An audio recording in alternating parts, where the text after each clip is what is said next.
El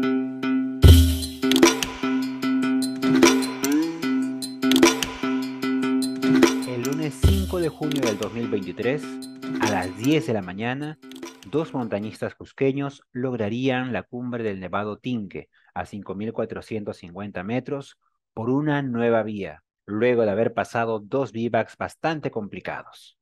Al descender, la aventura no terminaría ahí, ya que terminaron atrapados en una gran morrena que los llevó a pensar en pasar una noche más de vivac. Sin embargo, la aparición de un personaje inesperado cambiaría la historia a su favor, logrando salir ilesos de esa terrible morrena. El día de hoy en Senda Inspira hablaremos con los protagonistas de esta aventura, Rodrigo Mendoza y Bruno López, quienes nos contarán en extenso todos los pormenores vividos en esta aventura y en esta nueva apertura de una vía en Cusco. Así que quédense con nosotros y disfruten. A Rodrigo Mendoza y a Bruno López, quienes han abierto esta nueva vía tan interesante y con ellos vamos a conversar a detalle, no solamente de la vía como tal, que es la parte más interesante y candente de esta experiencia, sino también vamos a conocerlos un poco más. Así que, ¿qué tal Rodrigo? ¿Qué tal Bruno? Nos gustaría, para que nuestros amigos conozcan un poco más de ustedes, un poco de su historial montañero. ¿Cómo así empezaron en este mundo del montañismo y de la escalada? A ver, yo soy de Cusco, entonces mi papá, de hecho, fue uno de los primeros fundadores del Club de Andinismo en Cusco en los años 80, inicios de los 80. Desde chiquito crecí haciendo mucha caminata, un poco de escalada más de estilo artificial, todavía con clavos, pitones, ¿no? Con mi papá en el Valle Sagrado. Después ya en el colegio, en la secundaria, yo me mandaba solo con algunos amigos a hacer algunas caminatas un poquito más montañeras, tipo el Pituciray. Y eventualmente, bueno, después del colegio me fui a estudiar a Lima, ahí paré un poco, me metí un poco en deportes más urbanos, en skate, downhill, en longboard. Ahí paré un tiempo hasta los 24 que regresé a Cusco y ahí yendo a escalar a La Pale conocí un poco a los chicos que ya estaban metidos en escalada y empecé a retomar el tema de la montaña y la escalada en roca, ¿no? De hecho, bueno, en los últimos años es lo que más he estado haciendo entre una combinación de escalada deportiva y montañismo, cuando lo permite la temporada. Y bueno, de ahí conocí a Rodrigo hace 3 años, un poco más, ya 4 años, cuando se mudó a Cusco y empezamos a escalar primero acá en la zona de Cusco y luego en Pitumarca, ¿no? Que es donde él vivía. Ya escalábamos en Pitumarca, pero ahora con un poco más de enfoque hacia objetivos más claros, ¿no? Hacia algunas montañas, esta apertura que la fijamos recién hace poco, y ahí estamos. Entonces yo más o menos, yo tengo 35 años, debo estar escalando desde los 10 años, pero no de manera sostenida como me hubiera gustado. Siempre han habido algún deporte o chamba o algo que estudiar en el medio, entonces como que ha habido algunos paros esporádicos, pero en general, claro, he empezado en la montaña más o menos alrededor de los 7 años, 6 años. Perfecto. Y en la parte profesional, Bruno, ¿tú has llevado alguna carrera universitaria, un estudio técnico? Sí, yo estudié turismo, empecé estudiando filo, pero de ahí me pasé justamente por pasar más tiempo en el outdoor, me pasé a turismo. Eh, He trabajado guiando bastante en la zona de Ozangate, sobre todo trekking.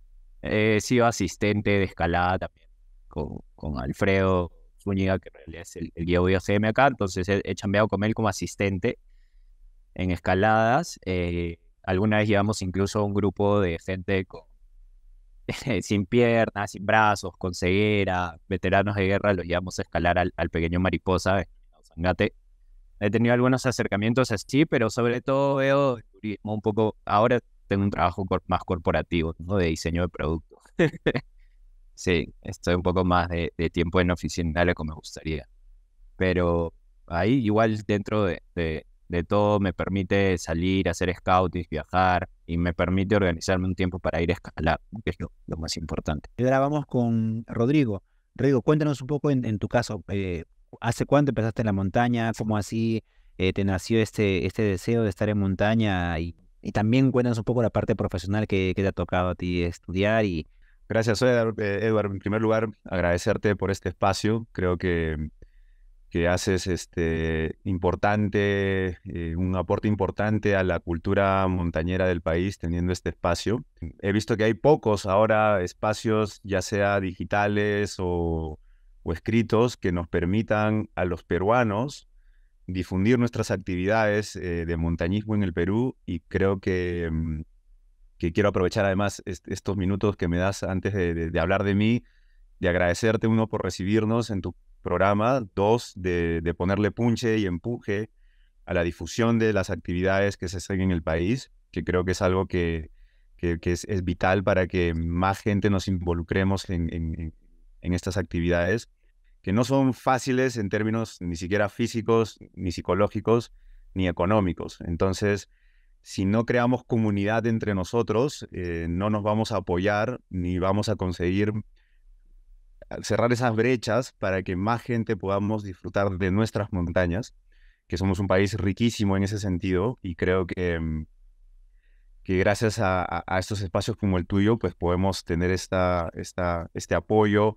y este enfoque de motivación a más gente, ¿no? Más allá de que nosotros ahora estemos acá sentados para compartir una experiencia que para nosotros nos ha forjado como seres humanos y como montañistas, también queremos trasladarle a otra gente que está involucrándose, que está empezando, y a las futuras generaciones, y también dejar un registro, ¿no? Dejar un registro de las cosas que se hacen, porque es muy difícil en esta batalla de hacer montañismo por sudamericanos en Sudamérica, tener información, tener material, tener las betas, que la gente comparta las betas, y creo que eso suma bastante. Y por eso quería hacer un paréntesis para agradecerte, Edward, por la chamba que estás haciendo. Me parece súper valiosa, hermano. Y bueno, entrando un poco a tu pregunta concreta,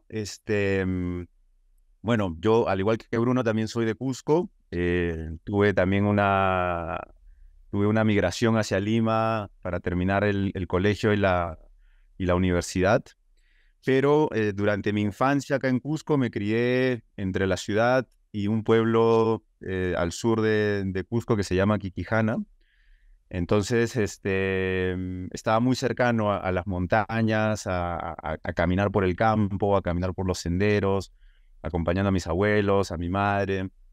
Este, y así un poco me fui acercando también al mundo del outdoor, digamos, porque en ese momento yo estudiaba acá en el Colegio La Salle y teníamos un grupo de scouts. Entonces, me junté ahí, desde pequeño a los scouts, empezando a hacer las primeras caminatas, los primeros campamentos, las fogatas. Luego ya cuando me mudo a Lima, en el colegio donde yo estudié teníamos un club de excursionismo, y ahí empezó un poco la afición ya más cercana a salir a hacer trekking a la serranía de Lima, toda la zona de la Sierra Central, digamos. Em, y posteriormente, cuando ya terminamos el cole, empiezo a motivar, porque yo me quedo enganchado un poco con esta idea de salir a hacer caminatas, y empiezo a motivar a algunos compañeros de la universidad a seguir recorriendo otros destinos que yo no había hecho en el colegio y que tenía siempre en la mira. Empecé a conocer otros chicos que también hacían caminatas en Lima, que se juntaban para salir, pues, a, no sé, a Rupac, a la Laguna de Rapagna, a las cataratas de Guanano, en fin, varios sectores ahí que son muy bonitos, que los recomiendo bastante. Gente que está viviendo en Lima, muy cerca a la ciudad, tienes espacios para poder desarrollarte o disfrutar, digamos, del aire libre. Y ya estando en la Facultad de Derecho, en la Católica, mi gran amigo Álvaro Tort, me lleva y me introduce al mundo de la escalada en roca, ¿no? Él había compartido, pues, la secundaria, por ejemplo, con otro montañista muy reconocido peruano, que es Coqui Gálvez. E incluso Álvaro me cuenta que él fue el que le enseñó a escalar a Coqui, ¿no? Entonces, él junto con Renzo Miranda, eran una serie de muchachos que escalaban en toda la zona de Camacho, y ahí fue donde aprendí a escalar, ¿no? En el Camachotón. Ahí fueron mis primeros pegues en roca, o en, bueno, si eso se puede llamar roca. Y en paralelo, pues conocí ya a la gente de Basecamp, a Rainer Solano, al Nolo Urquizo, y con ellos ya empecé a llevar algunos cursos de escalada, digamos, ¿no? Propiamente dicho, de todo lo que era la técnica de progresión, qué sé yo. Y luego de eso empiezan los primeros viajes al bosque de piedras de Wayai, a escalar allá bueno, con la mancha de Basecamp y con Álvaro y con otros amigos de la universidad. A Huaraz, obviamente, empezaron también más viajes. Había ido mucho a Huaraz desde mis 20 años más o menos. Yo tengo 43 años ahora. Pero siempre en plan rollo de hacer trekking, ¿no? Habíamos ido incluso a algunos campos bases de la Quebrada Ixinca, a la laguna de Churu, pero nunca en rollo escalada. Y ya a partir de ese momento, cuando ya me acerco, digamos, a la gente de Basecamp, empiezan a hacerse varios viajes de escalada a Jatumachay sobre todo, y me engancho ya con la actividad de fondo, ¿no? Y posteriormente se da la oportunidad de que por unos amigos españoles que estaban viviendo en Lima en esa época, hago un viaje a España y ahí descubro lo que es la comunidad escaladora. Probablemente es una de las comunidades escaladoras más grandes del país, del mundo, ¿no? La comunidad española, ¿no? Y todo este rollo de vivir en la furgoneta, de viajar de sector a sector, de tener como B-side business solamente para tener tiempo para escalar y que la escalada sea lo más importante. Y vuelvo con ese chip. Imagínate yo sentado en un buffet grande de abogados en medio de un montón de señorones ahí y mi cabeza solo pensando en ir a hacer mi proyecto el fin de semana. Y en un momento ya no pude más y simplemente renuncié, ¿no? Renuncié y dije, bueno, quiero intentar hacer lo que realmente creo que me apasiona. Y en ese momento me mudo a Huaraz, creo que eso ha sido el año 2010. Yo descubrí la escalada bastante tardía, a los 27 años. Pero como una gran amiga escaladora colombiana me dice, la escalada te llega cuando te tiene que llegar. No hay edad, digamos, para la escalada. Eh, y ya mudado a Huaraz, pues claro, conviviendo con toda la mancha de los local monkeys ahí, que todos eran muy fuertes en esa época, la gente ya estaba escalando octavos y probablemente no sabían si escalaban novenos porque no conocían el grado, pero gente muy fuerte como Andrei Mata, el mismo Chusky, el Micher Quito, el Iker, en fin. Entonces me rodeé de todos estos chicos muy motivados que también básicamente lo que hacían todos los días era escalar. O sea, la mañana se escalaba, en la tarde se escalaba y si no se escalaba boulder, se escalaba deportiva y si no se subía a la montaña. Y bueno, me fui envolviendo cada vez más en ese mundo. Me empezaron a salir unas primeras chambitas de porteador, de asistente de guía, así, de los amigos que iban ahí a guiar algunas montañas. Me acuerdo haber subido a la Esfinge porteando, asistiendo a Andrei en una guianza, me acuerdo, así. Fue la primera vez que subí a la Esfinge y encima cargando no sé cuántos kilos en mi espalda. Fue muy divertido, pero bastante sacrificado. Y bueno, luego casi de 11 años de vivir en Huaraz, pues pasé muchas experiencias, tuve la oportunidad de escalar muchas montañas con diferentes personas, he tenido diferentes maestros, diferentes gente que me ha inspirado, que ha tenido la paciencia también, ¿no? De llevarme al cerro a aprender, ¿no? Que eso es algo que poco lo estamos viendo de repente ahora, que la cosa se está volviendo cada vez más mercantilista. Creo que no hay que perder ese espíritu de comunidad, ¿no? De poder transferir toda la información que uno tiene a otras personas, a otra gente que tiene la misma motivación. Y también durante esos 11 años de vivir en Huaraz, se me abrieron las puertas de poder, bueno, tuve la oportunidad de volver a Europa otra vez, esta vez a Alemania y a Italia, y conocer otra parte de la montaña, aprendí a hacer snowboard, otro acercamiento a montañas invernales en los Alpes, eh, bueno, escalar en Colombia, en Ecuador, en Chile, en Argentina, poder ir a la Patagonia. Entonces, en estos años, el aprendizaje ha sido vasto y diverso en terrenos muy diferentes, ¿no? Entonces, cada vez que uno vuelve de la montaña, del lugar donde sea, la sumatoria de cosas y de herramientas pues van sumando, ¿no? Y yo creo que finalmente esta ascensión que hemos hecho al Tinky, en mi caso particular, ha sido pues una puesta a prueba de casi 15 años de experiencia, de un bagaje diverso, de escalar una ruta que tenía de todo, ¿no? Roca, mixto, nieve delicada, nieve vertical, arista, rapeles con media cuerda, luego destrepes, luego tránsito glaciar en un montón de grietas casi ya al mediodía ahí tratando de evitar caernos en cualquier grieta en último momento. Y al final una morrena laberintosa para salir de ahí que ha sido también una parte muy importante de todo el proceso, porque te das cuenta cómo nos tenemos que compenetrar mucho con nuestras raíces y con la gente local de las montañas, ¿no? Que son finalmente los que no solamente cuidan esos ambientes naturales, sino que también finalmente nos cuidan a nosotros de alguna forma. Y en este caso fue así, ¿no? Este amigo Rufino, que fue donde hicimos nuestro campo base, él es un pampamisayo, no sé si todos están familiarizados con ese concepto, pero es casi como un chamán local, digamos, ¿no?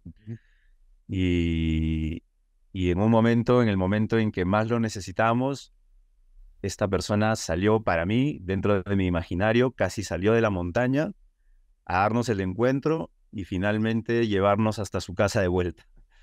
Entonces, la mística de este pegue también ha tenido una connotación muy profunda, creo que para Bruno y para mí, ¿no? Para ambos, porque ha sido pues una compenetración completa, una entrega íntegra, ¿no?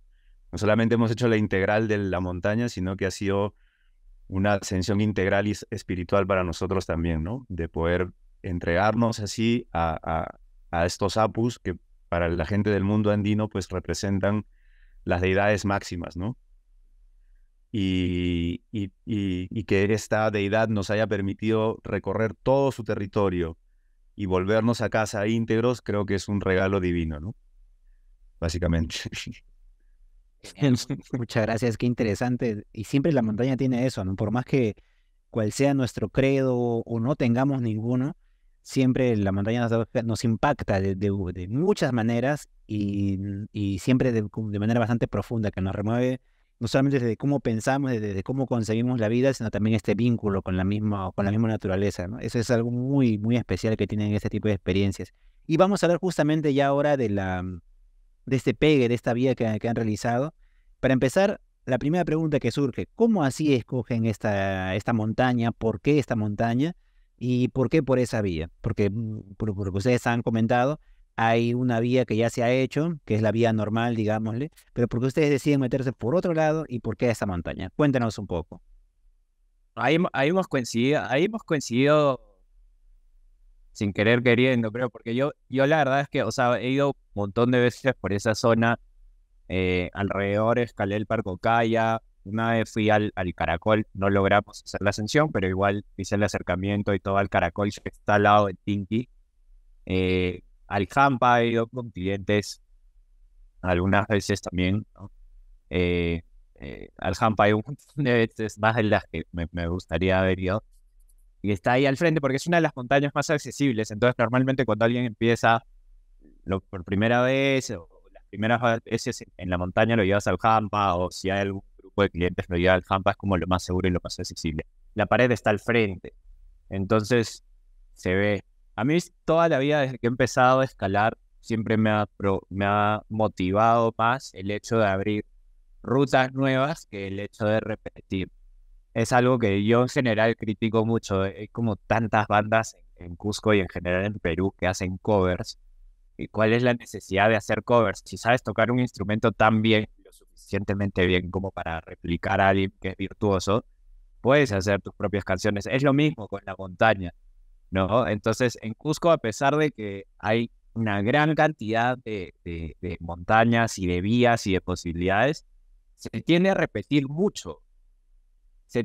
Y creo que es un tema de timidez que tenemos, no sé si es timidez o simplemente no meterse, ¿no? De cabecita a ver qué pasa, y si rebotas, rebotas, no pasa nada.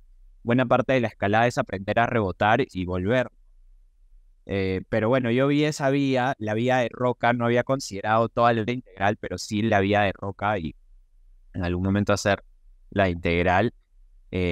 Siempre que iba a ese lado decía, tengo que, alguna vez si nadie la ha abierto, tenemos que abrirla con alguien, pero no hay mucho quórum para este tipo de expediciones, es la verdad. ¿no? La mayoría de chicos que hacen montaña acá lo hacen más, pues, se apoyan mucho en la parte laboral, que está bien, pero la parte de exploración y todo no se mueve mucho, ¿no? Entonces, ahí justo Rodrigo también justo a inicios de este año me dijo, tenemos, bueno, para esto ahí a Rodrigo le cuento un poco más, que conoce mejor a Pete, pero Pete abrió la ruta del año pasado y yo le dije a Rodrigo, oye, esa ruta yo la tengo en mi cabeza hace tiempo, ¿no? Y me dijo, sí, yo también, ¿por qué no la hacemos?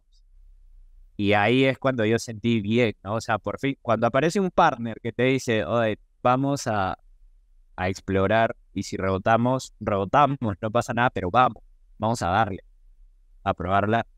Y ahí yo dije, ya, esta es, y ya cuando quedamos la fecha y todo, creo que nunca me he puesto tan serio en un plan de entrenamiento y organización y todo, ¿no? He estado como 2 meses previos, básicamente entrenando cardio, en bicicleta, interdiario, y mi escalada todas las semanas, lo más que podía, con peso, con caminatas, con approach, mochila, con todo, para llegar a, digamos, a punto, ¿no? Y creo que finalmente ese entrenamiento y tomar en serio un poco lo que íbamos a hacer ha sido también lo que nos ha sacado 3 días después, pero bien, ¿no? Enteritos y con fuerza y todo, porque estábamos en muy buenas condiciones. Pero sí, más o menos ha sido eso, ¿no? Yo ya la tenía mapeada hace tiempo y ahí coincidimos con Rodrigo después del pegue de Pinta Queda, en que ya teníamos que hacerla. Perdón. Sí, Fer, un poco para contar desde mi lado.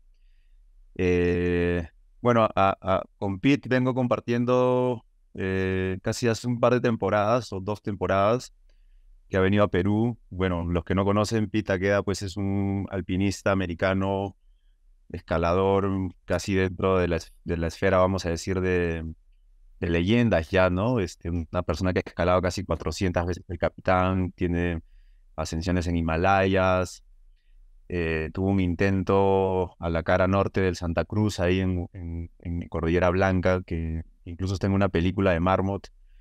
Eh, bueno, yo lo venía siguiendo a él como atleta pues hace muchos años, y conocer a este tipo de personajes, pues para mí es muy grato, ¿no? Porque además es gente que tiene un bagaje cultural muy amplio, que tienen una humildad a prueba de balas, o sea, eh, y bueno, coincidimos escalando aquí en Pitumarca y bueno, estuvimos compartiendo ideas de hacer ascensiones en un momento. El año pasado yo los convencí a él para intentar hacer una ruta en la norte de Lausangate. Lamentablemente, por diversas razones, él llegó ya muy tarde en la temporada, entonces la cara norte ya no estaba en condiciones. Y además, él y a un amigo con el que él viajó en esta oportunidad, con Luke Bird, les cogió una yardia que los dejó, pero así aniquilados. Estuvieron muy enfermos. Fuimos inicialmente a Pachanta juntos para hacer un approach a la norte de la Usangate, de repente escalar esta montaña que mencionaba Bruno, el Parcocaya, que está al frente, para un poco ir viendo, ¿no? Las posibilidades de la cara norte, ¿no? Por dónde podríamos entrar a escalar. Pero nada, pues fue infructuoso, los chicos estaban muy enfermos,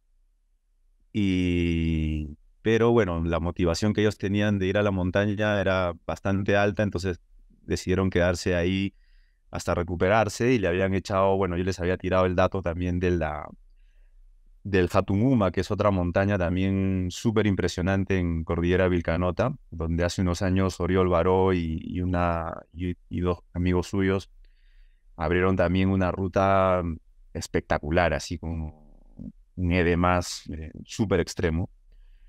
Entonces yo les mostré un poco las fotos del pegue de Oriol, les mostré la montaña porque la teníamos ahí al frente, y los chicos quedaron bastante motivados, pero claro, también se dieron cuenta que pues un pegue de esa envergadura, con los enfermos que habían estado, podría haber sido un poco complejo, y también ya era un poco tarde en la temporada, ¿no? Era casi mediados de agosto, me parece, no estoy seguro. Bueno, entonces en ese momento yo los dejo allá en Papchanta, y yo ya había quedado con Bruno en hacer otra ascensión, que esa no la hemos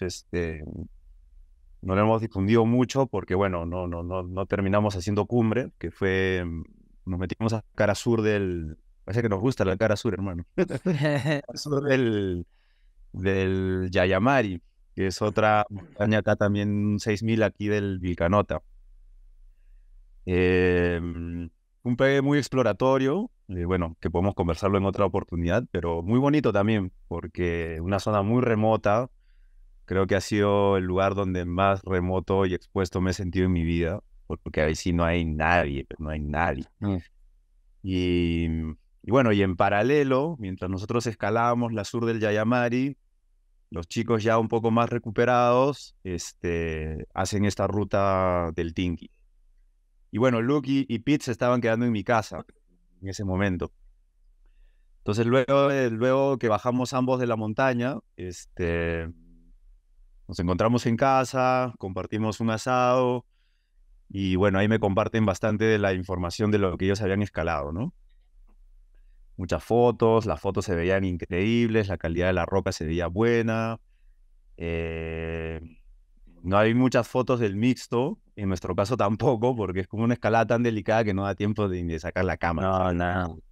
Entonces, no había mucha información de ellos, pero meses después, yo les pido un poquito más de información y Luke me manda un detalle un poquito más preciso de los tramos, digamos, de escalada, ¿no? Porque vamos a decir que la montaña hay que dividirla en tres grandes tramos, ¿no? El tramo de la pared de roca, el tramo mixto y la cara sur, la pared sur, y la arista final que te lleva a la cumbre. Digamos, esos serían los tres grandes tramos de la montaña, que va un poco, en realidad la pared,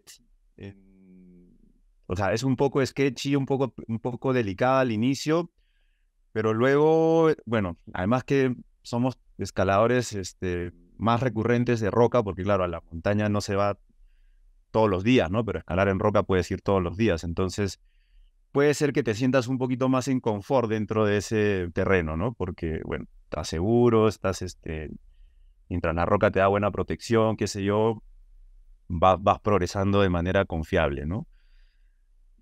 Cuando entras al tramo mixto, es un 50-50, ¿no? Hay 50% de probabilidades de que todo vaya bien, como hay 50% de probabilidades de que justo en ese momento se caiga una placa y te lleve, pues, ¿no?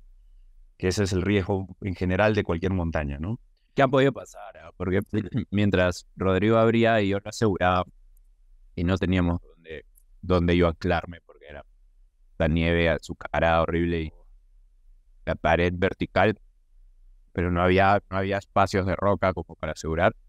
Eh, en uno de esos momentos que estaba más expuesto, estaba esperándolo porque él estaba literalmente nadando en la nieve, ¿no? Entonces demoraba un montón.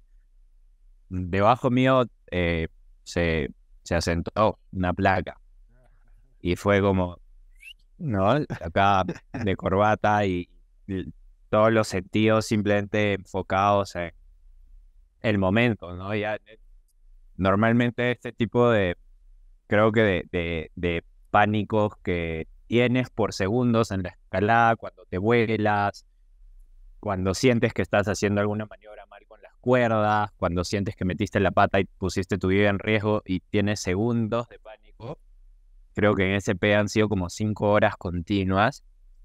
Eso ha sido fuerte, ¿no? O sea, psicológicamente no te das cuenta el impacto que tiene ese temor continuo. O sea, cuando no es un flash, ¿no? Como normalmente es, que son momentos de casi la cago, ¿no? O casi me pasa esto. Sino un pánico continuo de estaba sostenidamente así y no tengo de dónde agarrarme. Bueno, ese ha sido ya peludo, creo, y en la ruta para mí ha sido lo más bravo, de todas maneras. Sí, ahí, bueno, es importante poner en contexto también, creo, al público, porque a inicios de mayo, aquí en la zona sur se presentó una nevada completamente inusual, fuera de contexto, digamos, general, por más que viene siendo un año meteorológicamente muy raro. muy seco en general, casi solamente hemos tenido 2 meses de lluvia eh, para una temporada que normalmente es casi de 4 o 5 meses de lluvia. Y luego hemos tenido esta nevada que fueron 3 días donde cayó, pues yo no sé cuánta nieve habrá caído, pero mucha gente local nos decía que no nevaba así casi hace más de 25 años. Entonces, eh, cuando hemos entrado a la cara sur, y eso que hemos esperado al pegue casi un mes, o sea, tomando en cuenta esta nevada, dijimos, bueno, hay que esperar, ¿no? Porque inicialmente yo decía, yo prefiero, si es que vamos a escalar tramos de roca, prefiero entrar de repente antes que entre el invierno andino, que es justamente junio y julio, porque si no es un frío brutal, pues, ¿no? Entonces yo dije, prefiero de repente escalar a mediados de mayo, donde la temperatura todavía es un poquito más tibia, por así decirlo, y bueno, poder salir sin tanto problema, que el frío no sea un problema, digamos, sobre todo en los largos de roca, ¿no? Para no ir lados, porque eventualmente de repente había que ponerse pie de gato, y el pie de gato, si no te pones media, pues por la presión, por la falta de circulación, te puede terminar congelando los dedos, ¿no? Estás hablando de escalar a más de 5.000 metros de altura, largos de roca, ¿no? Pero bueno, vino esta nevada y ahí tuvimos que frenar un poco los planes porque claro, con esa acumulación de nieve no tenía mucho sentido y como no habíamos ido todavía a Pachanta y yo no teníamos, digamos, información de que la pared hubiese estado pues limpia, ¿no? Entonces tuvimos que esperar un poquito más hasta inicios de junio, ¿no? Pero aún así, con todo, pues la cara sur estaba muy acumulada, ¿no? Pero bueno, retomando un poco la pregunta, que era la motivación de por qué escalar esa ruta, eh, yo personalmente, bueno, al igual que Bruno, he guiado un montón de veces el Campa, el Tinky está al frente. Siempre era interesante ver su formación geológica, ¿no? La forma de la montaña es muy estética. Eh, la vía normal, igual, bueno, ahora que la conocemos, yo no la conocía, ahora que hemos bajado por ahí, es bastante interesante, igual para hacer una ascensión. Siempre la veía como una montaña misteriosa porque no se veía como muy natural su acceso, y eso lo comprobamos cuando hemos salido de la montaña, que no es fácil salir de esa montaña si no conoces bien la morrena, ¿no? Y por otro lado, como te contaba, bueno, compartir con Pete, qué sé yo, y esta motivación por la ascensión, por la calidad de las condiciones, por el terreno sobre todo, ¿no? Una ascensión que tenía todo, ¿no? Escalada en roca, escalada mixta, escalada a nieve vertical, escalada en arista. Pucha, yo dije, bacán, pues, ¿no? Y encima a los chicos les tomó un vivac nada más, a nosotros nos tomó 3, por razones que vamos a contar más adelante. Em, y bueno, yo personalmente el año pasado, en septiembre, en un curso en la escuela, tuve un accidente que me llevó bueno, básicamente a tener una para casi de 6 meses, porque se me aplastaron 2 vértebras en la caída que tuve. Entonces me ha tomado un rato recuperar la lesión, recuperar condición física y volver al monte, ¿no? Volver al monte, volver a retomar confianza, volver a retomar este training. Bueno, para mí ha sido como una reestructuración integral, digamos, de casi toda mi vida, ¿no? Porque cuando salgo de las primeras evaluaciones con la tomografía y qué sé yo, claro, el médico me dice, bueno, usted tiene una fractura de columna, entonces ahí a mí se me vino el mundo encima. Dije, pucha, no voy a poder terminar la escuela, no voy a poder escalar, no voy a poder volver a la montaña. Y ha sido un proceso psicológico de poder otra vez estar conmigo mismo, ¿no? De sentirme cómodo, confiado, bueno, primero de que pase el dolor, de que pase todo el proceso inflamatorio. Y bueno, ahora tengo que tener ciertos controles y ciertos parámetros para que esa lesión que va a vivir conmigo para siempre, porque no pretendo operarme la columna, no recrudezca, ¿no? Entonces, ha sido un proceso de entrenamiento eh, muy juicioso. eh, y bueno, y en ese camino, obviamente, pues la motivación por los proyectos personales iba creciendo.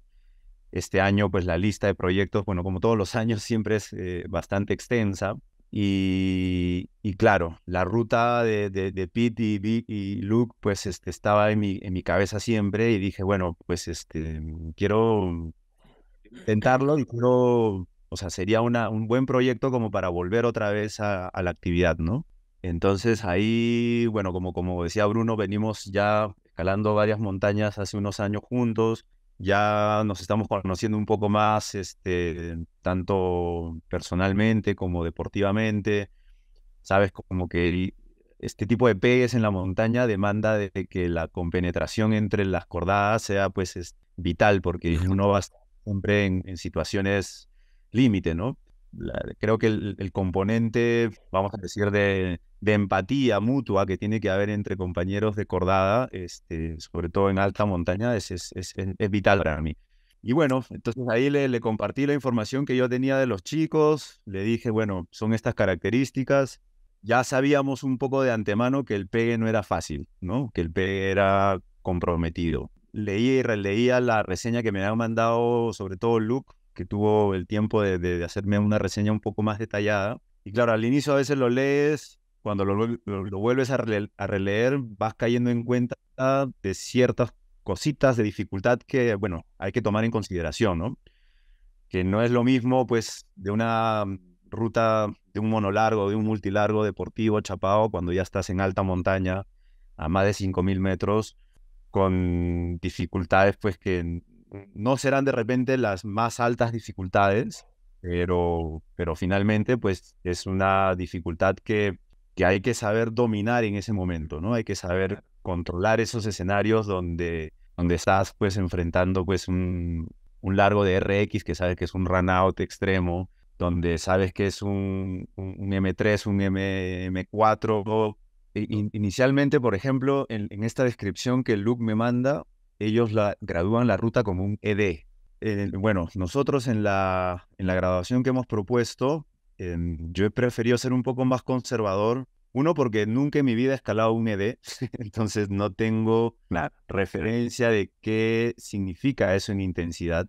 Yo creo que más allá de los 3 VBACs que nos ha costado salir de la ruta, uno ha sido por el recorrido de la cuerda, que lamentablemente eso era casi algo que no podíamos ya controlar, entonces probablemente hubiéramos salido de la pared de roca si hubiéramos tenido las cuerdas completas de repente en un solo día, ¿no? En un solo día de escalada largo, ¿no? Bueno, las condiciones en la mitad de la ruta, en el tramo mixto y en la pared sur, yo creo que hubieran sido igual, nos hubiera costado casi un día de trabajo entero por lo delicado que estaban las condiciones de la nieve, esta nevada que sucedió a inicios de mayo, y al ser cara sur, claro, obviamente esa pared todavía no ha funcionado ni va a funcionar, o sea, pero también cuando Luke y Pete escalaron la cara sur, la escalaron a mediados de agosto, entonces, y en un año que fue bastante más seco en términos generales, y las pocas fotos que yo tengo del pegue de ellos, se notaba que era casi todo penitente. Entonces, definitivamente eran unas condiciones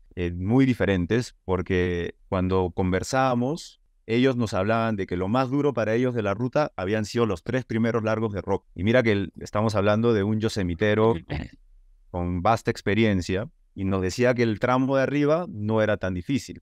En mi percepción, después escucharemos qué dice Bruno, pero en mi percepción ha sido al revés. Yo he sentido como que todo el tramo de roca no ha sido tan duro en términos generales, pero el tramo mixto y el tramo de nieve, creo que por las condiciones de acumulación y la exposición en la que estábamos expuestos, valga la redundancia, lo han hecho un poquito más exigentes en términos de trabajo. Y claro, al final de esa jornada, donde hemos estado nadando casi 4 horas en nieve de casi, no sé, 40 centímetros de acumulación y muy profunda, pucha, hemos terminado completamente mojados. Y mira que yo iba con la G5, que es una bota casi que la han usado hasta en Himalayas, que supuestamente una bota invernal súper caliente, la tenía mojada completa, tenía los calcetines mojados, tenía los interiores mojados, el pantalón mojado. Una vez que recupero a Bruno, cuando terminamos el largo, pues esa sección de escalada, porque no se puede hablar ni de largos ahí, porque fue casi todo en simultáneo, solamente atiné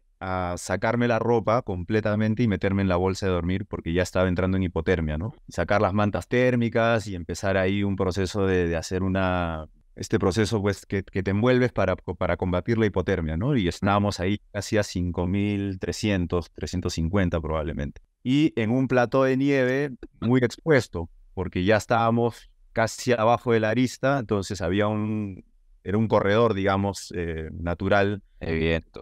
de viento, ¿no? Entonces ese segundo, que en nuestro caso fue el tercer vivac, probablemente si hubiéramos tenido las cuerdas completas, fijo hubiéramos tenido que hacer ese segundo vivac por un tema de controlar la hipotermia, ¿no? Porque creo que ese largo intermedio, como ya teníamos la cuerda cortada, decidimos irnos en una sola cuerda, la cuerda grande que teníamos de 60, y hemos estado tirando lo más que podíamos de la cuerda para salir de ahí lo más rápido posible, ¿no? En el tramo mixto hemos hecho largos cortos, un poco por mantener comunicación y también por la exposición de la ruta, para no botarnos piedras ni nada, porque pues, en el terreno, si bien la roca donde encontraba fisuras eran buenas, pero en general había muchos bloques sueltos, ¿no? Entonces a veces pasabas, tenías que limpiar un poco entrando antes de escalar, limpiar un poco unos bloquezones gigantes, entonces íbamos escalando como entramos más cortos, y en un momento dijimos ya vamos con los 60 metros de cuerda para poder salir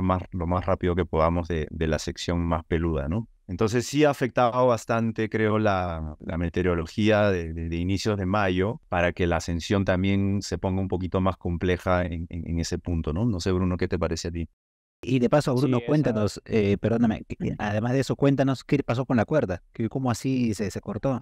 Sí, lo que decía Rodrigo, ahí nos pasó en la beta que los 2, 3 primeros largos, por la descomposición y por digamos, la inclinación de la roca, que si era vertical, más que vertical tenía unas salientes en desplome así como todas vetadas, ¿no? Entonces era una roca descompuesta que, claro, tú veías esta saliente en desplome que terminaba en punta, que normalmente para el desplome te agarras y te quedas, pero ponías la mano y se salía el bloque completo. Entonces era bien feo. Esa parte, ahí se partió la cuerda, Rodrigo abrió el primer largo y en los primeros metros me dice, viejo, no lo voy a hacer con la mochila. O sea, todo se está cayendo, hay que moverse mucho en lateral.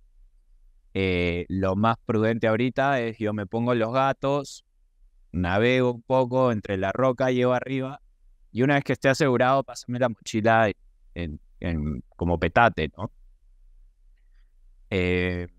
Entonces eso hicimos, se demoró un poco, pero llegó a un punto de reunión. Además, la roca ahí, importante lo de los clavos, porque la forma en la que se fisura es en B, pero hacia afuera. Entonces no te entra un stopper, no te entra un cam, ¿no? Es una vaina. Entonces por eso la importancia de los clavos, porque todas las fisuras eran en B hacia afuera. Y además llenistas de tierra y vegetación, ¿no? Entonces, un poco complejo. Pero bueno, él subió, le hizo un nudo a la mochila, como normalmente haces con el petate, y en estas salientes, ¿no? Dentadas, que yo igual palanqueaba para que haya un poco de slack y balance y Rodrigo pueda jalar. No nos dimos cuenta y cuando él llegó la mochila arriba, el nudo estaba cortado casi por completo, ¿no? La mochila no llegó a caerse. Entonces eso pasó ya solo entrando al segundo largo. Sin embargo, no sé, a mí también, igual que a Rodrigo, a pesar de que Pete nos dijo que esa era la parte más compleja, los primeros largos, yo no soy un escalador muy fuerte, o sea, yo escalo 7A y hasta ahí llego y en general escalo más volumen, ¿no? Me gusta pasar más horas de vuelo que cosas tan duras. Pero no tuve ningún problema abriendo. Incluso en esa parte descompuesta y con la mochila, yo subía con la mochila puesta, había que navegar, había que moverse con cuidado, pero digamos que para mi nivel de escalada y de aseguramiento y todo iba bastante sólido, me sentí bastante cómodo y seguro. La parte mixta sí para mí fue lo más duro y fue un día completo ¿no? De lo que te decía, de tensión, como de un pánico sostenido. Durísimo, todo se caía, no había opción al error. Igual, como le decía a Rodrigo, o sea, si alguno de los dos vuela ahorita, nos vamos los dos, porque estábamos en simultáneo, sin asegurado, sin dónde asegurar, y era una pequeña repisa y de ahí para abajo 300 metros de pared vertical que acaba en unas grietas gigantes, ¿no? Entonces, no lo íbamos a sentir, o sea, nadie iba a sufrir, pero obviamente el temor de solo llegar ya a ese momento creo que era peor, ¿no? Estar en esa situación de límite todo el tiempo, como te conté ahí, en algún momento que yo estaba parado en ese mixto, la placa se asentó debajo de mis pies y sonó, ¿no? Y Rodrigo está adelante, yo no tenía nada más que hacer que quedarme callado y esperar y darle la calma a él para que termine la apertura y después me pueda recuperar, ¿no? Para mí sí, esa parte, yo nunca había estado en una situación así. O sea, sí, pero por momentos cortos, ¿no? Estás en una pared sur, estás en una sección en sombra, está agrietado, todo se cae alrededor de la grieta, pero son 10, 20 metros que te tienes que mover un poco, navegar ahí.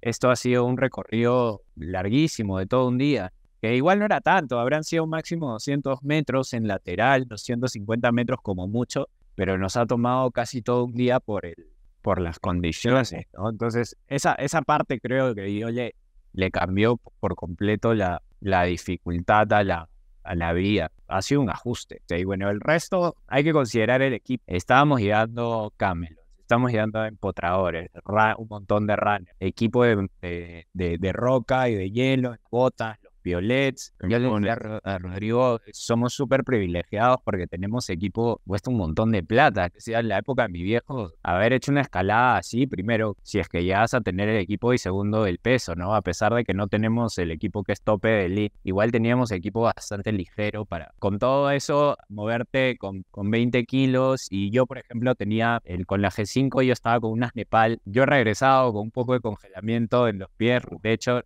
recién después de 2 semanas, he recuperado la sensibilidad normal en los dedos pies y he perdido ese hormigueo constante y, que ha sido justamente esa sección que ha sido en la que más tiempo yo he estado parado mientras Rodrigo iba abriendo y yo lo aseguraba, claro, yo estaba parado en la nieve todo el tiempo, ¿no? Enterrado. Sí, esa parte para mí ha sido físicamente, psicológicamente, técnicamente la más demandante. Y ahí es chistoso porque todo el equipo que hemos llegado en esa parte ha sido donde menos lo hemos usado. Íbamos en simultáneo los dos con una cuerda o íbamos sin cuerda, más o menos el resultado iba a ser el mismo, que no teníamos de dónde asegurar. Esa es la parte de todo el equipo que llega, los 20 kilos de equipo realmente no tenían tanta función más allá de las botas para pisar y los crampones para pisar un poco, tratar de compactar un poco la nieve y la pala del piolet, para que Rodrigo también está ahí, ¿no? Para un poco ir bajando la nieve y luego pisarla.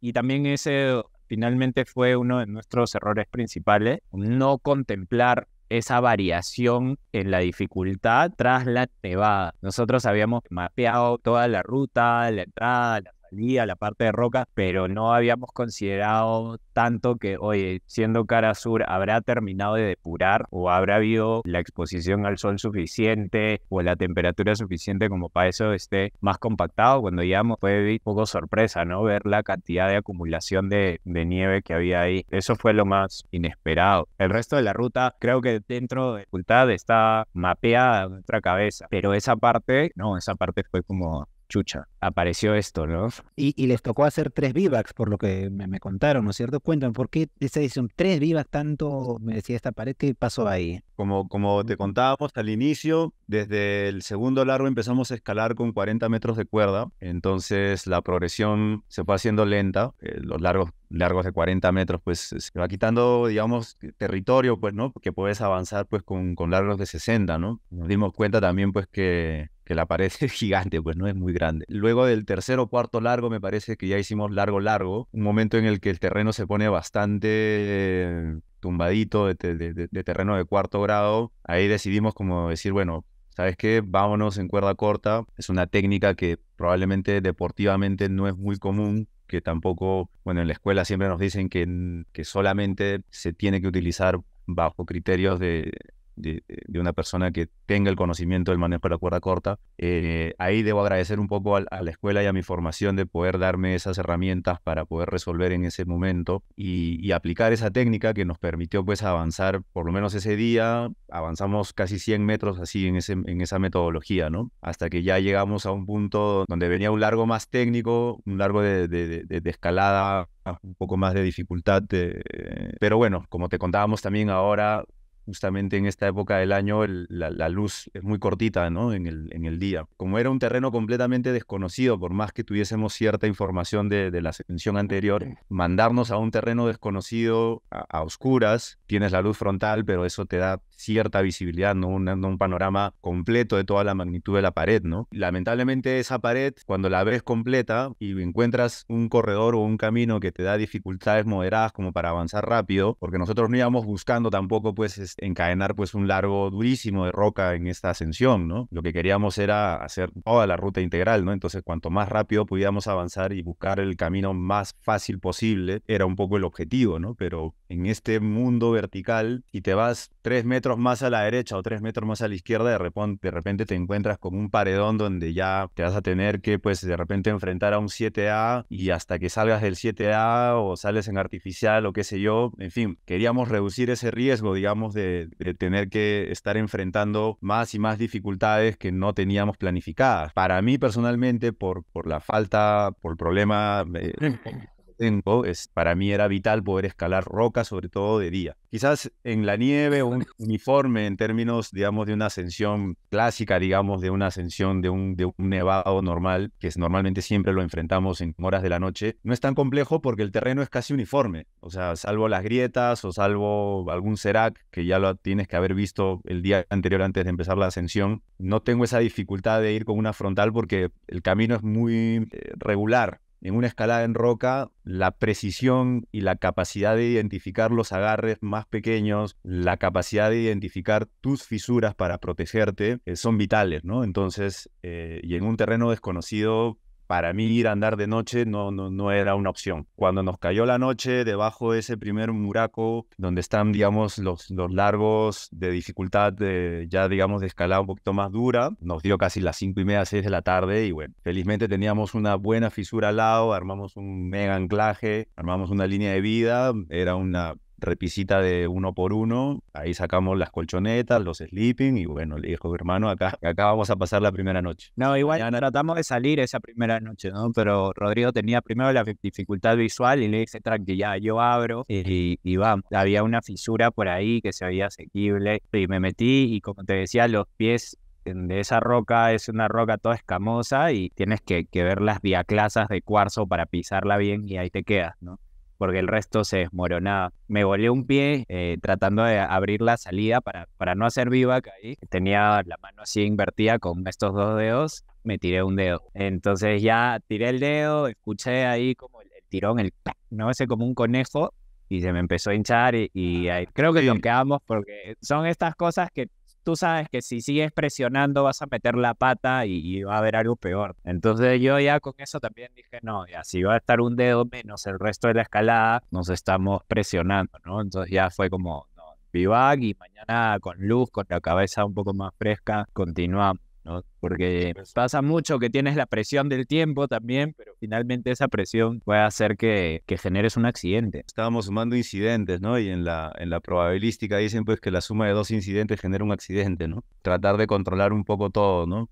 Mantenerlo bajo control. Otra cosa que también es importante mencionar pues que por todo el peso y toda la logística que llevábamos, que de repente podríamos haber optimizado de llevarnos pues de repente una bolsa de dormir entre los dos, qué sé yo, pero también era junio, entonces las temperaturas bajan bastante y un riesgo de congelamiento, pues ahí también es alto, ¿no? Entonces preferimos cargar un poquito más, pero por lo menos pasar los bivacs más cómodos. Y el otro tema, no puedes cargar mucha agua, ¿no? Porque tienes que ir con el agua exacta, ¿no? Entonces cada uno iba con 1 litro y como ese primer bivac teníamos mapeado, o sea, esa primera noche pensábamos que íbamos a llegar a dormir a una repisa con nieve para poder derretir, hidratar, y teníamos además comidas liofilizadas que necesitábamos agua para hidratarlas. Entonces esa primera noche tuvimos que hacer aguantar el litro de agua por 2 días a punta de fruta seca nomás, ¿no? No había otra posibilidad, pues porque la comida deshidratada no era posible de comerla. Ese primer vivac yo creo que se salió un poco de los planes, básicamente por el tema de la cuerda, porque sí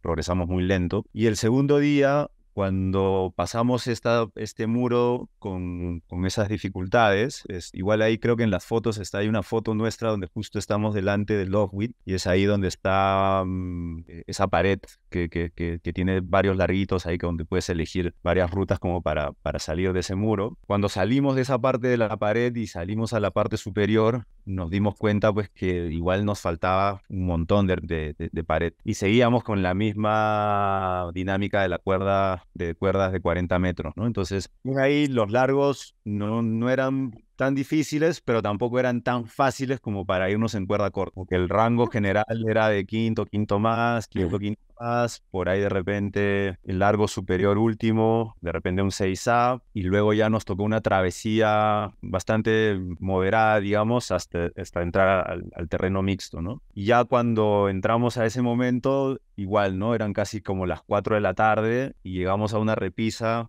donde estábamos bastante seguros porque también había una buena fisura, el espacio era bastante amplio, entonces podíamos dormir ahí tranquilamente, y decidimos hacer el segundo vivac ahí ya con la nieve para poder hidratarnos bien, comer, recuperarnos y enfrentar lo que sería el tramo mixto, ¿no? Y la pared sur, que ahí ya la teníamos al frente, tuvimos un poco de luz para leerla con calma. Y claro, en ese primer tramo mixto hasta llegar a esa repisa donde hicimos el segundo vivac, nos dimos cuenta que había pues ya cierta acumulación en las orientaciones sur, ¿no? Entonces ya cuando estábamos en la noche, esa noche un poco planificando el siguiente día, dijimos con Bruno, bueno, creo que por estas condiciones de la cara sur y por esta cantidad de acumulación, lo mejor es tratar de empezar lo más temprano posible, ¿no? Para coger la nieve lo más fría posible que se pueda, ¿no? Y así fue, ¿no? Y al día siguiente, pues tratamos de arrancar antes que salga el sol y empezamos a escalar casi a las 6 de la mañana, 5:30. El tema de la visibilidad, o sea, queríamos que estuviese temprano, pero que por lo menos hubiese claridad, ¿no? Para saber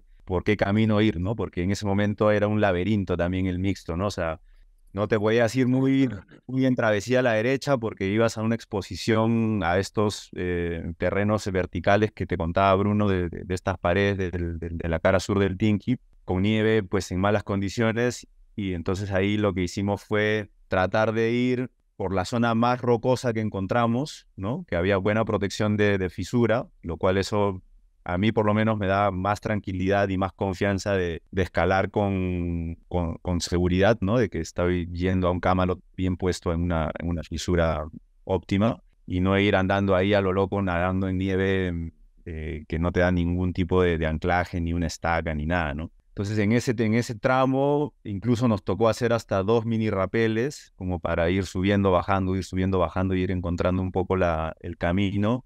Y un punto sí ya nos tocaba hacer una travesía y luego ya encarar casi en vertical por la pared sur, ¿no? Que hasta ese punto me acuerdo habemos llegado a un último bloque bastante grande que tenía un par de fisuras buenas, que ese probablemente haya sido nuestro último anclaje seguro, y a partir de ahí, bueno, la instrucción fue, bueno, se acaba la cuerda y empiezas a escalar porque ya de ahí hasta arriba no veo más dónde protegernos, ¿no?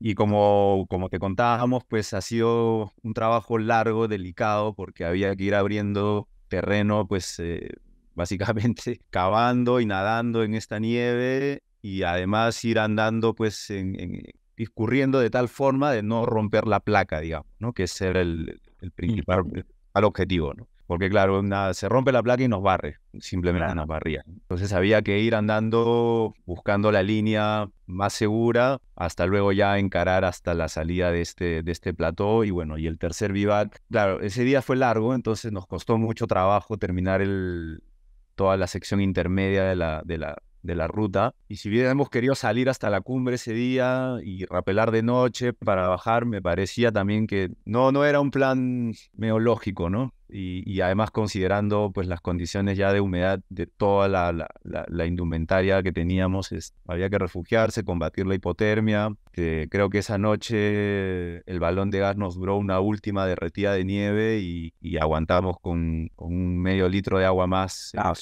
ese último día, ¿no? Y al final ya estábamos básicamente chupando nieve con pastillas de rehidratantes ahí adentro, que fue la única forma de ir sacando un poquito de glucosa también, ¿no? Para seguir remando el último día, que fue un poco más moderado todo, un par de primeros largos que hicimos en simultáneo también, pero ya la orientación justo de la arista era un poco más oeste, entonces tiene más exposición al sol, había mejor calidad de nieve, había mejor calidad de poner unos en un runner relay casi escalando en simultáneo con estacas al medio, y luego la arista la fuimos toda en cuerda corta hasta la cumbre, ¿no? Muy bien, entonces luego de este vivac, ese tercer vivac que hemos visto también, o que estamos viendo en las imágenes, que ya les tocó dormir en glaciar, vino el ataque final a la cumbre. Este último ataque que mencionaron que tuvieron que ir ya colocando estacas y luego aristeando ahí en cuerda corta, ¿logran la cumbre aproximadamente a qué hora? Antes de las 10 de la mañana, entre 9:30 y 10 de la mañana. Y esa parte ya, o sea, me empezó con un poquito de pared, ¿no? Con 65 grados, luego una parte más de 80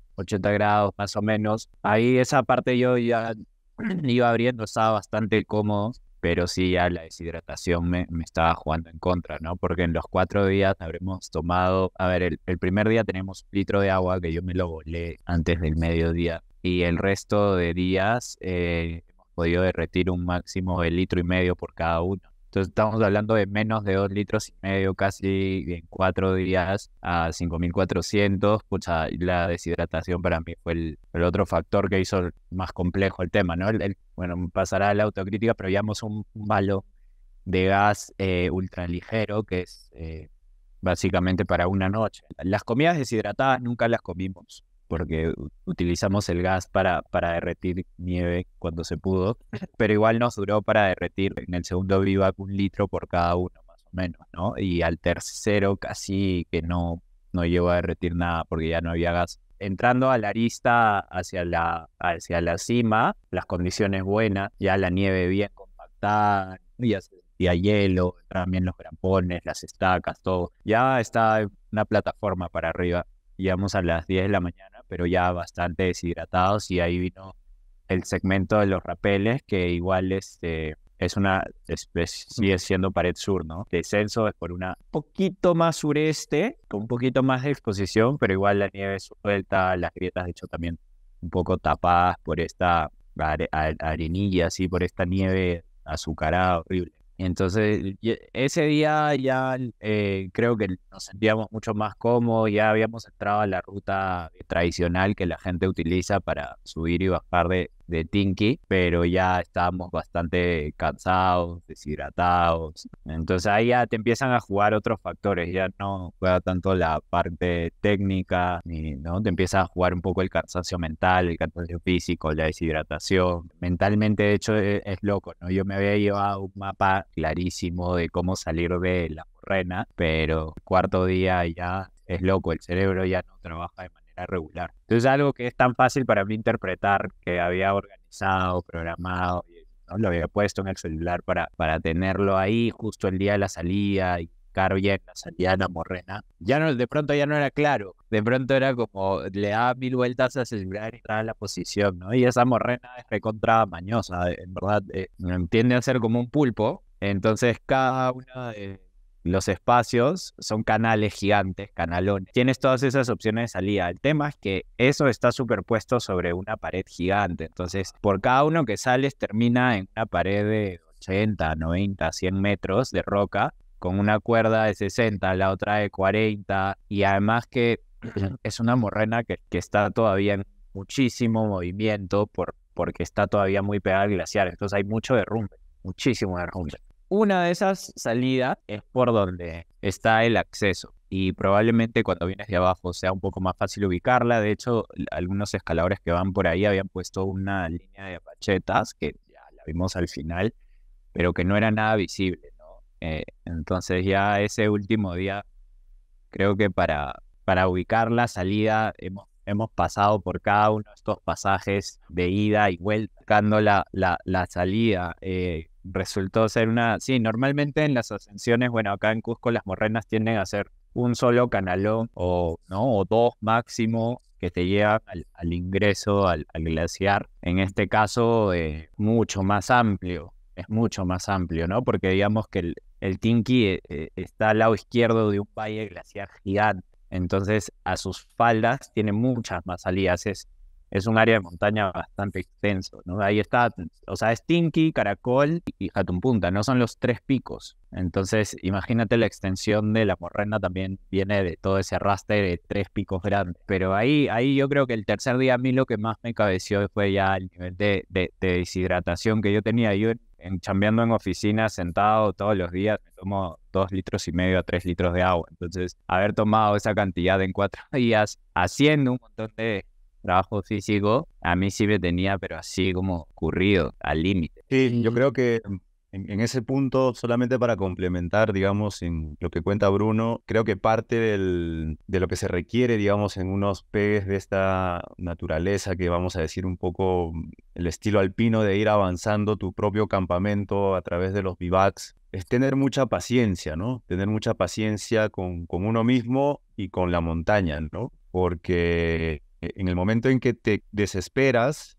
ya sea por la comida, por el agua o por querer acabar la ruta y no tienes la paciencia como, ok, bueno, tenemos que pasar una noche más para resolver el siguiente crux, puede significar pues tomar decisiones que no sean necesariamente las más adecuadas en ese punto, ¿no? Y bueno, creo que parte también del entrenamiento que uno tiene que llevar para este tipo de actividades es justamente un entrenamiento de resistencia, no solamente física, ¿no? Sino corporal y mental de someterte, digamos, a una exigencia donde pues, no tengas agua, no tengas comida, o estés mucho tiempo bajo el sol, o estés mucho tiempo bajo el frío, por más que suene un poco masoquista, digamos, que tu cerebro vaya entendiendo ese nivel de estrés al que tienes que estar sujeto además en un terreno completamente inhóspito y expuesto, creo que resulta ser la clave también de poder estimularte de tal forma, de manera progresiva obviamente, a estar en esos momentos. Y luego creo que también biológicamente el organismo entra en ese estado de supervivencia, ¿no? Donde tu mente y tu cuerpo lo puedes llevar, digamos, hasta un punto más allá con tal de no morir de inanición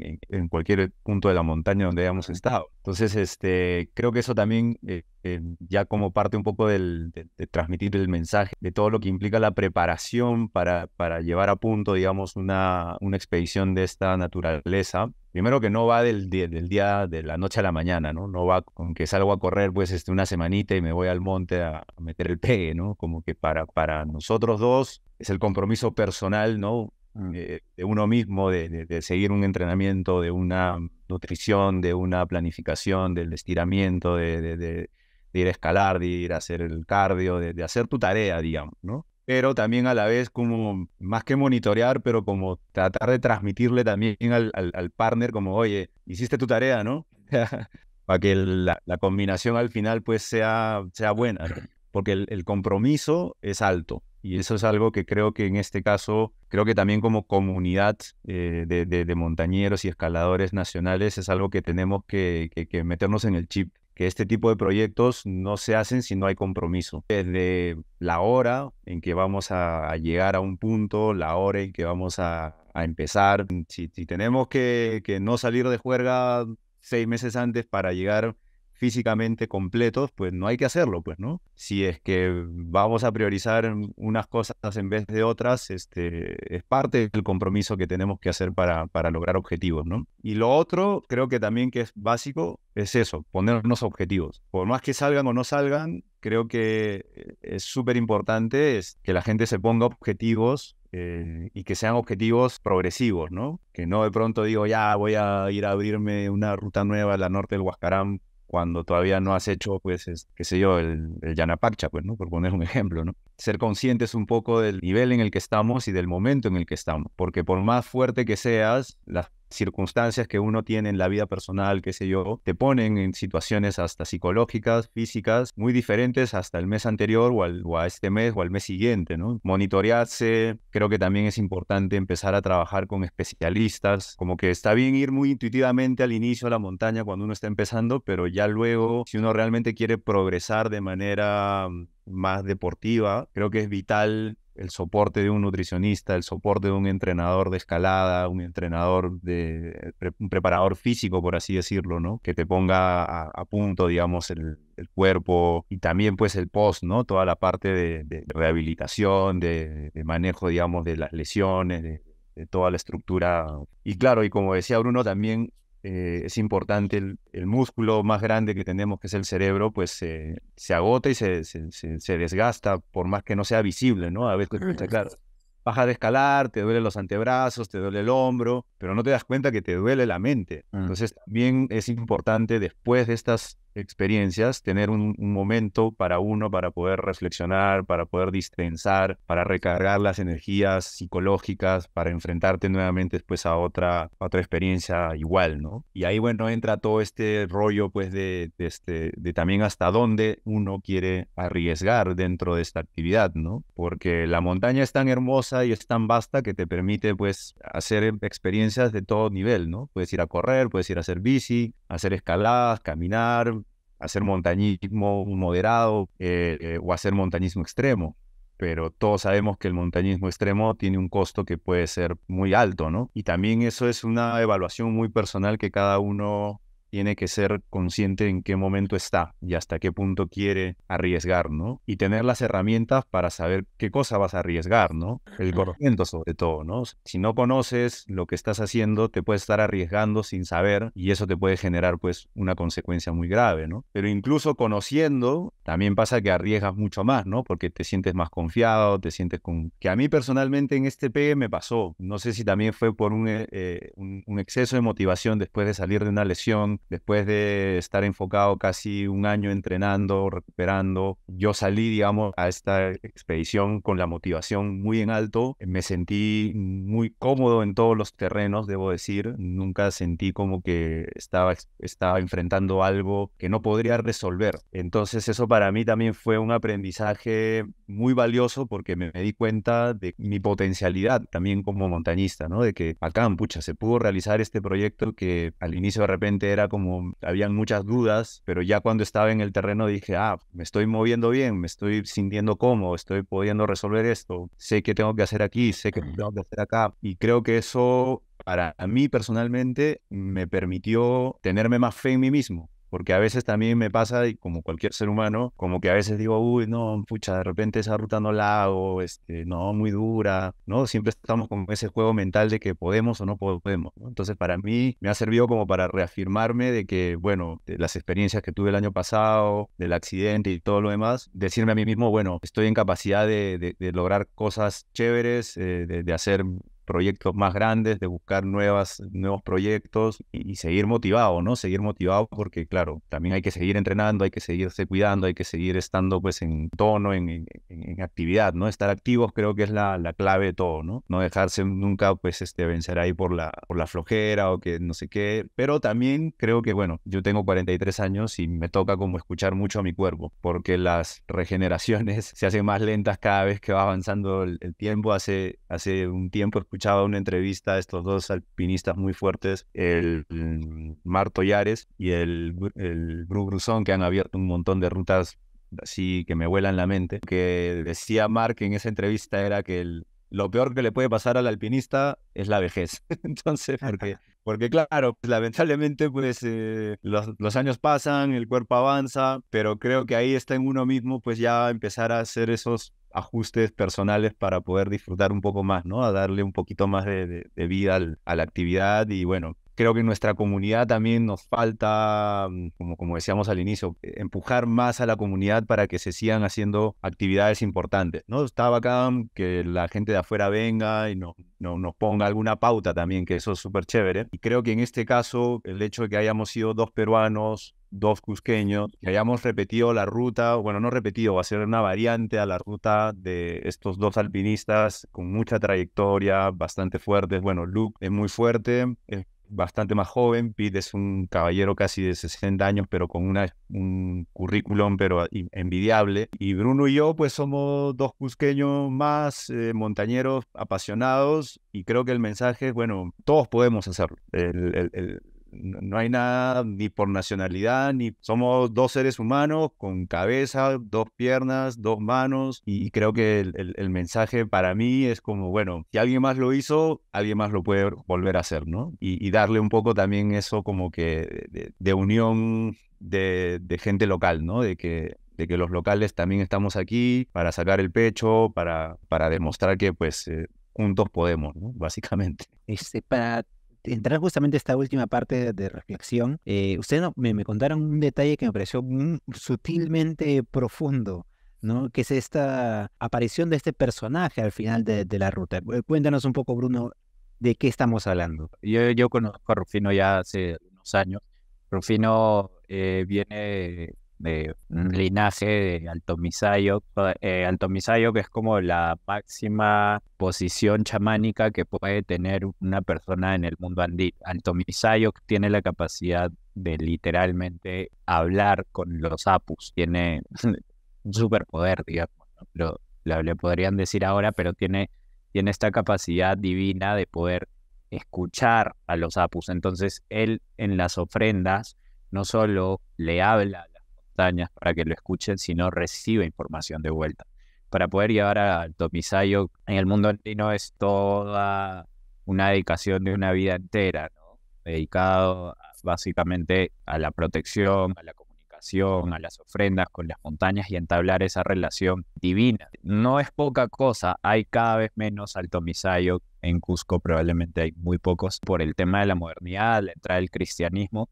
Rufino es el último Alto Misayo de la zona de Pachanta, que es toda esta zona de escalada. Bueno, su padre fue el último Alto Misayo, su abuelo era Alto Misayo también. Él tiene el base camp, el campo base donde nosotros estábamos, era de hecho el terreno donde él y su familia han vivido siempre, está al pie de todas estas montañas.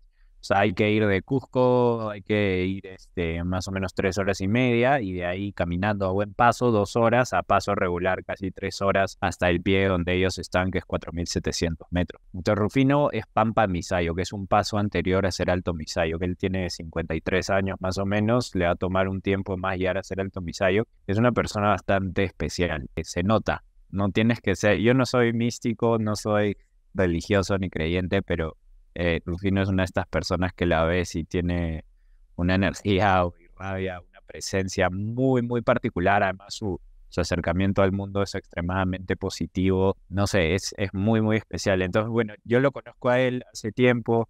Él bautizó a mi hija, de hecho, ahí donde él vive, al pie del Tinqui.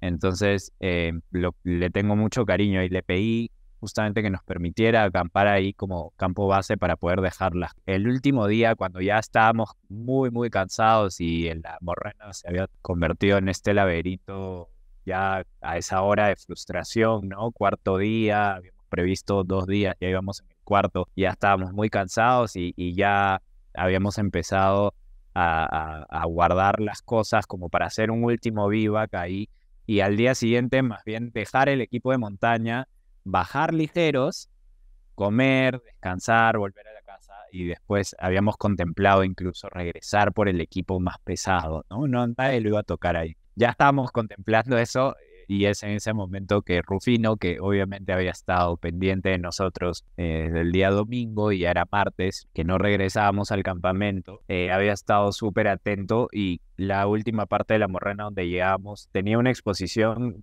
más o menos a unos 3 kilómetros de distancia del campo base. Entonces, a 3 kilómetros en la pampa podíamos ver nuestra carpa rojita y chiquita, ¿no? Entonces era un poco eso, que ya estamos ahí, pero no estamos. Y Rufino había estado atento y nos vio. Y apareció finalmente por un acceso que debe ser pues un ED más, ¿no? Apareció él por encima de la morrena que conectaba directo al glaciar donde estaba, donde el hielo envuelve estas rocas y las va desprendiendo todo el rato. O sea, todo el rato sonaba como una cascada que caían cosas. Y Rufino apareció por un costado por ahí y nos dio el alcance a la parte alta de la morrena, y ya con él salimos por la vía regular después de un rato, ¿no? Pero Él aparece básicamente porque había estado pendiente de nosotros, pero es alucinante el nivel de compenetración que él tiene con el medio, específicamente con la montaña. La compenetración espiritual, yo no me explico otra forma de haber caminado por ahí sin que se le haya desprendido nada encima, ¿no? O sea, yo y Rodrigo contemplamos haber salido por ahí, pero dijimos, viejo, una piedra ahí, chao. O sea, no es necesario ahorita ponernos en esa situación, ¿no? Peor de los casos, durmamos una noche más, salimos mañana con la calma, pero por ahí apareció Rufino, nos dio el alcance y nos dijo, como, bueno, yo he visto que los chicos entran por el otro lado, ¿no? Y yo le dije, sí, la ruta es por arriba, pero no la hemos podido encontrar bien porque ya, bueno, ya no hay luz. Y ya con él, ya entre los tres, dos linternas, con Rufino ya, bueno, salimos y llegamos de noche, ¿no? Pero digamos que el último tramo, el más pequeño probablemente de todo el recorrido, Rufino nos dio el alcance y es como si hubiera inmovilizado un poco la zona de derrumbe para que él pase. Es alucinante como él, un buen amigo, alguien que está muy compenetrado con las montañas, y no solo a un nivel de, "Ay, sí, yo soy un religioso andino", sino que realmente vive ahí, ¿no? Sus alpacas comen del agua, de los pastos que crecen del agua del glaciar, de la montaña, su familia, su padre, su abuelo, todo. Es alucinante el nivel de conexión que puede desarrollar. Creo que para mí, Rodrigo, eso era como vital, porque, o sea, nosotros entendimos también ahí el respeto que es necesario tener por la montaña. De hecho, bueno, porque venimos de Cusco y yo por la relación que tengo con las montañas desde chiquito, no hay un pegue que hayamos hecho sin algún tipo de ofrenda y pedir permiso al app, porque me parece soberbio no hacerlo, ¿no? Es como, vienes un poco con esta idea más de, es mi backyard y puedo subir y escalarlo. No, no es tu backyard, no es tu jardín trasero, ¿no? No es tu cancha. Es una montaña, es un dios, genera vida, genera agua, genera protección, pero también te la quita en segundos. Y si tú no entras con esa humildad, con ese respeto, pidiendo, yo creo, ¿no? Pidiendo permiso para poder entrar a la montaña, pidiendo permiso para poder escalarla y con toda la humildad para poder salir bajo la voluntad de la montaña también y salir en una pieza, no creo que haya una forma más adecuada de hacer montañismo, sobre todo acá. O sea, con un poco esa percepción de que la montaña es una deidad y tienes que entrar con ese respeto y con ese cuidado. Más allá de tu parte deportiva, obviamente que hay detrás un poco una ambición, que hay un poco temas de técnica y todo, creo que la parte espiritual o de respeto a la montaña como deidad es vital. Entonces, nada, Rufino dentro también de un poco de esta visión es como jugaba este papel, ¿no? Alucinante para nosotros, ¿no? O sea, para cualquier montañista creo que ver a alguien que vive allá arriba y tiene este nivel de conexión y complicidad y facilidad para moverse en ese entorno es alucinante, ¿no? Nosotros cargamos cacharros artificiales para movernos por toda esa zona, nosotros, todo el mundo, pero la gente que vive ahí, que respeta, que sabe cuidar la montaña, que entiende la montaña, ¿no? Que le da es como una conexión intuitiva que tienen, que ya sienten la dinámica de la montaña en ellos mismos, saben cómo leerla a la perfección y es importante también por eso respetarlos y cuidar estas comunidades. Con Rodrigo siempre hablamos de esto, sobre todo con la gente de esa zona que ya recibe influencia del turismo, lo importante que es promover un poco la protección de las comunidades de estas zonas de montaña, ¿no? Si no fuera por las comunidades nativas, que hay que pedirles permiso, que tienen la propiedad de todas estas zonas, probablemente el acceso de la minería, la explotación de recursos sería completamente abierta y no tendríamos el privilegio de poder ir a estas zonas de escalada y que sean así de lindas, de cuidadas, de vírgenes en muchos sitios, ¿no? O sea, proteger a las comunidades que viven en las montañas para mí es vital. Si trabajamos con ellos, trabajando con sueldos justos, incluyéndolos, respetando sus normas de convivencia, ¿no? Tú vas a escalar a una zona, primero tienes que saber que vas a pedir permiso a la comunidad y que no vas a pasar con tu patio trasero simplemente a darle el pegue. Persona que visitas en la comunidad, tienes que entender que la dinámica de la comunidad es todos se conocen, todos se saludan, todos son familia. Entonces tú tienes que entrar en esa dinámica un poco, entrar a la zona de montaña. Hola, ¿qué tal, papá? Buenos días, ¿cómo estás? ¿Todo bien? Estamos entrando a escalar. Primero porque estás pidiendo de alguna manera permiso de entrar a una zona que no es tuya y no es como todo el mundo piensa, terreno nacional y tengo la libertad de moverme. No, pertenece a una comunidad casi siempre. Comunicas a un comunero, los comuneros se pasan la voz. Ya, primero con eso que ya saben que no eres ningún extraño, ya te presentas, soy un escalador, estoy yendo a hacer esto, ya saben a lo que vas. Número 2, son las primeras personas y probablemente los más capacitados para ayudar en algún momento de si es que llegase a haber una emergencia, ¿no? Y número 3, que mantienes una línea de respeto que va a hacer que cuando vean la siguiente vez escaladores, lo vean como algo más amigable y no como algo imponente que está entrando a hacer lo que quiere. Y fijar esa línea de respeto entre la comunidad de escaladores con las comunidades de montaña me parece vital. Y creo que Rufino un poco nos ayuda a entender eso, esa figura también bien, ¿no? La importancia de que ellos sean los protectores de los apus y que nosotros respetemos esa posición que ellos tienen ahí, los campesinos tienen en esa zona. Pero eso ya, bueno, como una reflexión un poquito más lejos de la escalada, pero creo que tiene que ver mucho en Perú. En Perú no puedes pensar en una escalada sin incluir de alguna manera a las comunidades. No puedes, porque son las comunidades los que son dueños de las zonas de escalada, de las áreas de montaña. Son los que conocen mejor, son los que te van a cuidar hasta el final, ¿no? Entonces, para mí es vital que cualquier desarrollo de escalada se haga siempre con las comunidades de montaña que viven ahí. Es realmente muy importante y realmente admirable y grato escuchar que tienen esta mirada respetuosa hacia el espacio en el que estamos y sobre todo a las comunidades, porque efectivamente nosotros somos los extraños, los ajenos a este espacio, ¿no? Y que vamos a este lugar a realizar un sueño, etcétera, pero que no es un espacio nuestro. Entonces está muy bonito lo que nos compartes. Y vamos a entrar ya a la última parte, que es simplemente que nos cuenten dentro de sus miradas y sus experiencias y luego de haber pasado estas aventuras en esta nueva vía, con respecto al montañismo deportivo peruano, ¿no? ¿Qué perspectivas ven ustedes? ¿Hay futuro, no hay futuro? ¿Hay que promover esto? ¿No hay que hacerlo? Etcétera. Lanzo la primera pregunta para entrar en este bloque de reflexión. ¿Vale la pena promover este tipo de prácticas de apertura de nuevas vías en nuestros Andes peruanos? ¿Qué opinan ustedes?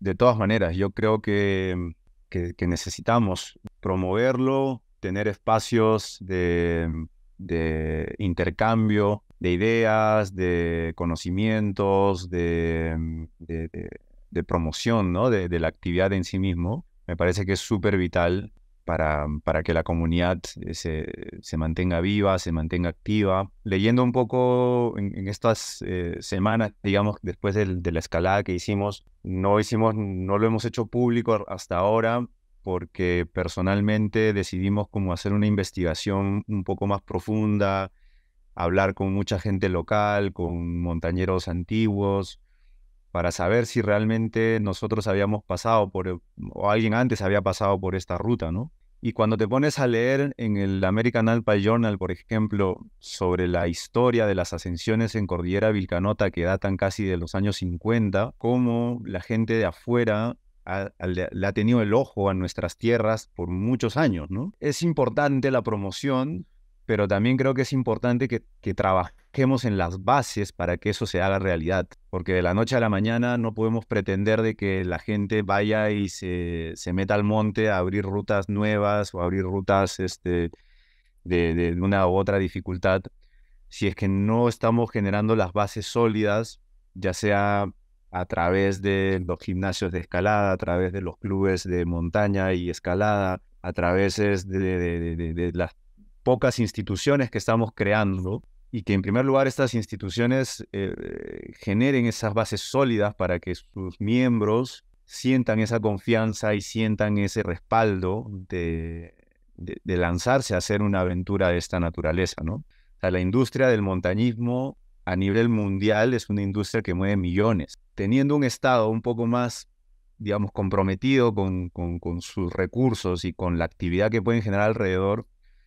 se puede promover, pues, no sé, temas tributarios para que la importación del material, por ejemplo, que creo que es una de las barreras más importantes que tenemos nosotros los montañistas en el Perú, es el acceso al material.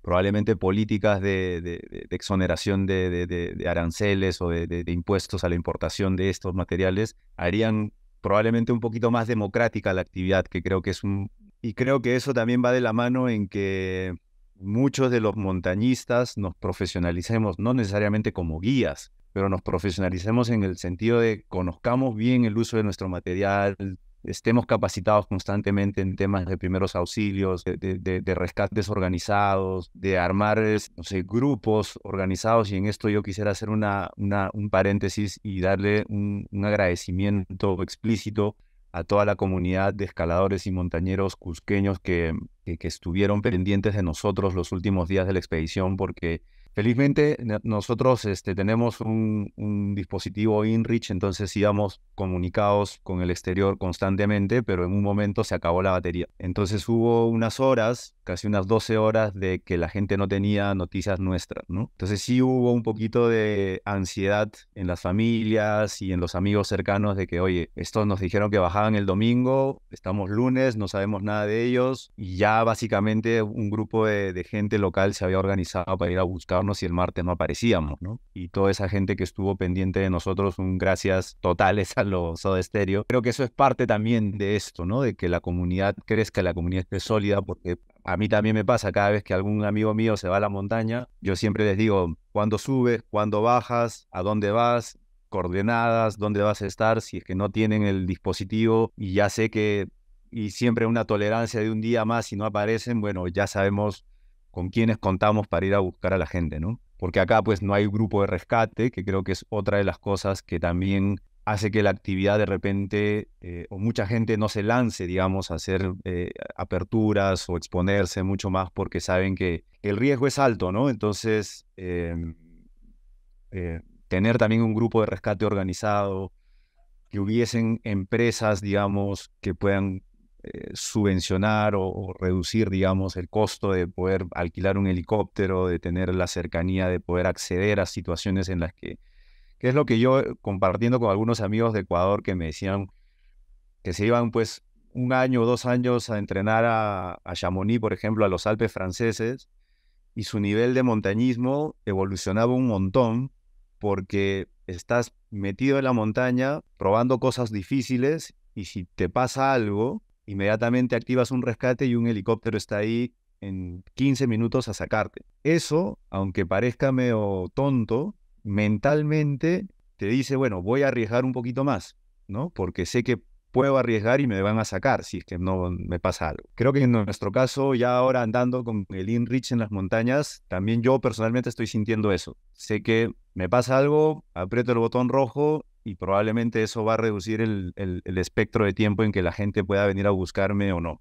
Entonces creo que hay muchos factores alrededor, porque puede estar la motivación, puedes tener el estado físico, puedes tener todo, el estado técnico, las condiciones técnicas, pero creo que hay factores aledaños que nos permitirían poder seguir promoviendo el desarrollo de aperturas nacionales, subir el nivel, digamos, del montañismo en el Perú, ¿no? Que muchas veces ha pasado por años de un montañismo muy potente en términos de aperturas de montañas, pues vamos a decir, más de tránsito glaciar, ¿no? Pero ahora que ha venido ya toda la camada de escaladores que están transfiriendo la escalada a la montaña, que están buscando verticalidad, ir a la montaña no es barato, y por eso es que hacía la mención de que muchas de las expediciones que han venido a estas tierras desde los años 50 han sido alemanes, austriacos, japoneses, en fin, gente del primer mundo que viene con dinero,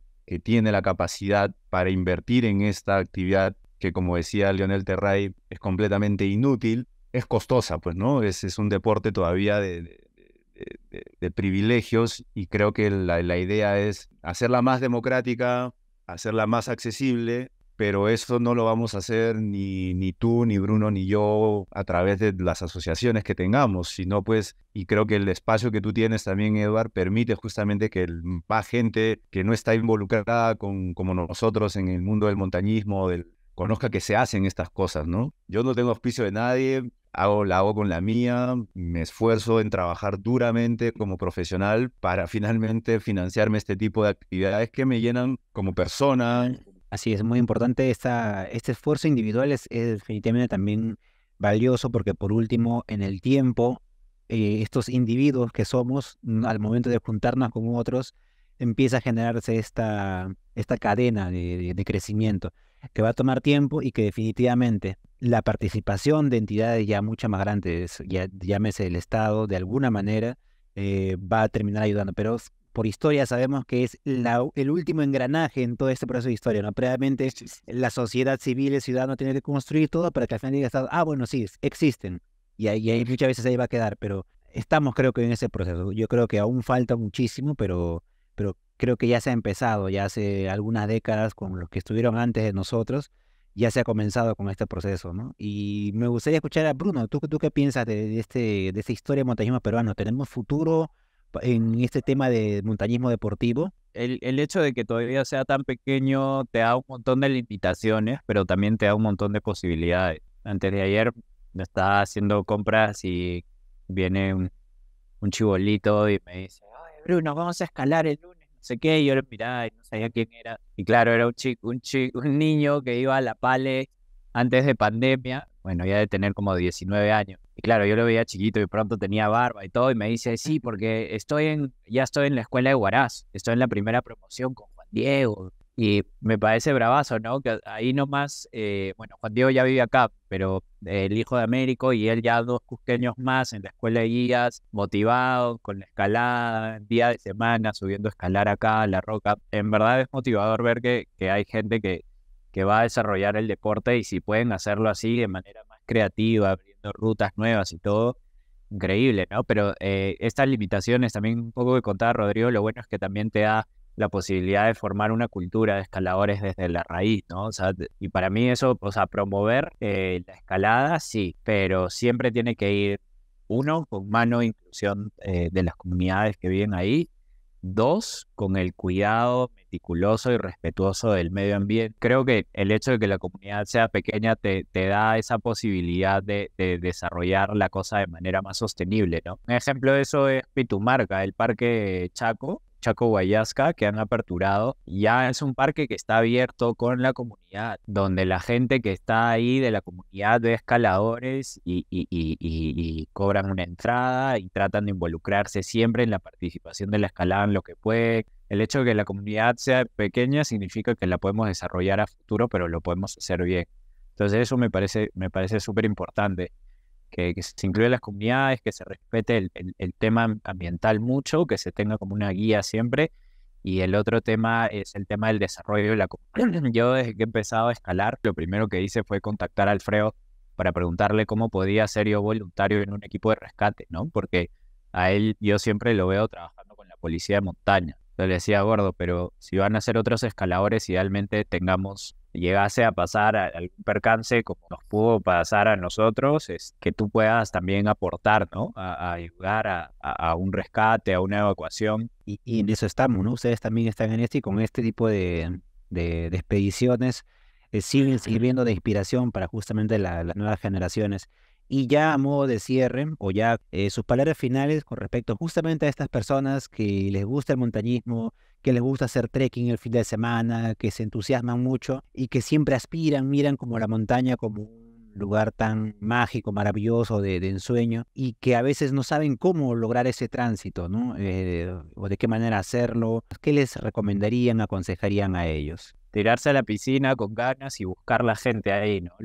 Pero hay que meterse de cabeza, o sea, si uno no toca un poco puertas entre la gente de escalada y empieza a meterse en la comunidad, en algún momento creo que ya acosaba a la gente, eran 15 gatos en todo Cusco, como viendo con quién podía escalar el fin de semana, ¿no? Los pulseaba a todos. Entonces eso es bien importante porque finalmente esa es la única forma en la que vas a acceder al deporte. Pero si uno no está motivado y no se mete de cabeza, como decía Rodrigo, o sea, en general en Perú, digamos que si es que viene la parte institucional, no hay las condiciones para escalar. No tienes el apoyo de ningún lado. No hay tantos gimnasios de escalada, no hay tanta promoción del deporte, no hay organizaciones, las organizaciones son muy pequeñas. Los clubes ahora no nos pasamos la voz entre la comunidad pequeña, pero no hay una promoción grande. Entonces la idea es que si uno le gusta tanto la montaña, tiene que motivarse, comprometerse y lanzarse a la piscina y reventarle al celular a quien sea necesario para poder empezar a generar tus salidas, ¿no? al campo. El conseguir un compañero de cordada es una de las cosas más difíciles en el montañismo, ¿no? Que No coincidan es fácil. con la motivación, incluso, y más difícil aún que coincidan con el mismo sentido del humor, incluso son cosas tan complejas. Rodrigo, tus palabras para las nuevas generaciones, ¿qué recomendación le darías a los chicos que desean comenzar en ese tema de montañismo? Creo que sí es importante prepararse físicamente. La montaña es un ambiente que te va a demandar. Y yo cada vez que a los amigos que me piden que los lleve a la montaña, qué sé yo, le digo, si realmente quieres disfrutar de estar en la montaña, date un tiempo y prepárate físicamente para que puedas llegar y disfrutar del terreno, disfrutar de las vistas, disfrutar, no vas a llegar y jadeando con la cabeza entre las piernas y no vas a poder ni ver las montañas que están a tu alrededor, pues, ¿no? Entonces no tiene mucho sentido. Y eso también, pues, pasa por la tecnificación. Creo que eso es algo que a veces nos cuesta asimilar, pero hay que tecnificarnos, hay que llevar un cursito, hay que llevar un cursito de escalada, un cursito de montañismo, entender cómo funcionan los nudos, entender cómo funciona el material.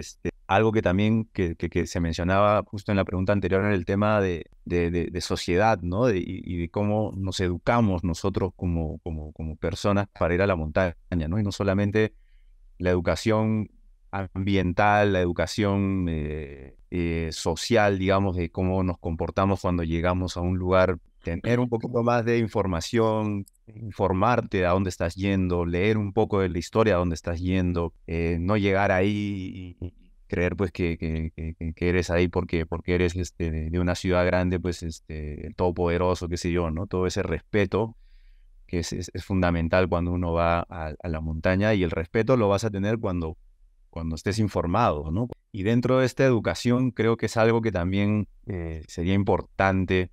Yo lo estoy viendo y lo veo, por ejemplo, en países vecinos. No me quiero ir ni siquiera a Europa y a Estados Unidos, pero en países vecinos como Ecuador, Chile, Colombia, la gente local ha empezado a coger la costumbre de contratar un guía que esté certificado, ¿no? Un guía oficial, un guía preparado, no un pirata, ¿no?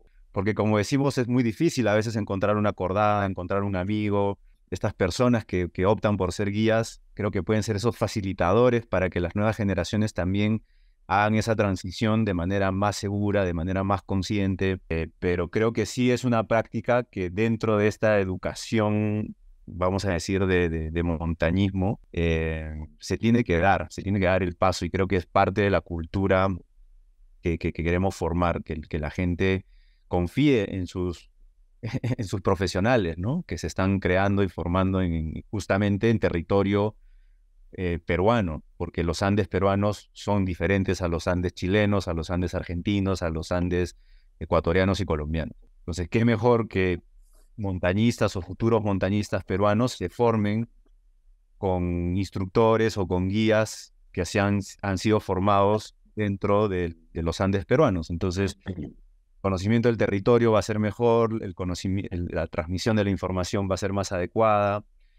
y así creo que vamos creciendo como comunidad. Creo que ese soporte técnico profesional, buscar que la actividad vaya creciendo de forma segura. Creo que eso es básicamente mi... Y estamos, creo que, eh, comprometidos con este camino, porque ya creo yo, que cuando ya nos toque ser abuelitos ya y ver a nuestros nietos o bisnietos, no sé, ver esta nueva generación ya haciendo cosas más interesantes, de repente, o con mayor frecuencia de la que nosotros nos haya tocado vivir, pero entendamos de que a su vez mucho de lo que nos toca hacer a nosotros individualmente como montañistas, como aficionados, como profesionales o como apasionados, va a ayudar a que esas nuevas generaciones también sigan ese camino. De una u otra manera estamos marcando huella para estas nuevas generaciones. Así que nada, para nuestros amigos que nos siguen, pues ya saben que pueden seguir también a Rodrigo y a Bruno en sus redes sociales, que la vamos a dejar en la descripción del video. Y desde aquí, a nombre mío y a nombre de todo el equipo de Senda, muchísimas gracias, Rodrigo, muchísimas gracias a Bruno por su tiempo, por compartir esa experiencia y sobre todo por dar este paso, ¿no? Por decidirse emprender una nueva aventura en montaña, y esperamos vernos pronto en una próxima vía o aventura que decidan emprender. ¿Sí? Muchas gracias. chicos. Gracias, Eduardo. Listo, chicos. Entonces damos Abrazo. por finalizar nuestra entrevista. Un saludo a todos los muchachos que nos están viendo. Si tienen alguna pregunta, la dejan en los comentarios y seguramente Rodrigo y Bruno lo contestarán más adelante. Así que muchísimas gracias a todos y nos vemos muy pronto. Chau, chicos. Un abrazo. Chao, un abrazo, chao, chao.